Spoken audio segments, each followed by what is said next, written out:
about a thing that we should be able to accomplish even today in Springfield.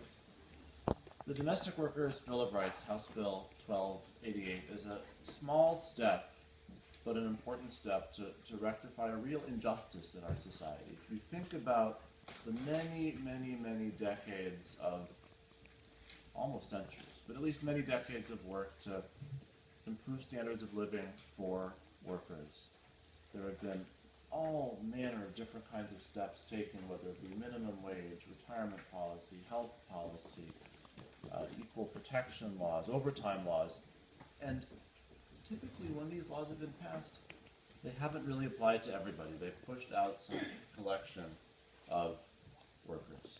And domestic workers have many, many, many fewer protections than most workers in our society today, and that's just wrong. It's not right. So this is a long-term project to fix all of the many injustices, but House Bill 1288 is a step, it's an important step, it's a real step, and it's an achievable step. The advocates who have been working on this issue have made a lot of compromise, they've made concessions, and they finally were able to get a bill that has moved out of the Illinois House late last spring, shortly before the end of our 2015 legislative session at the end of May. Now, we had always thought that the Senate would be easier somehow, that once we could get a bill out of the House, we could pass the Senate more easily.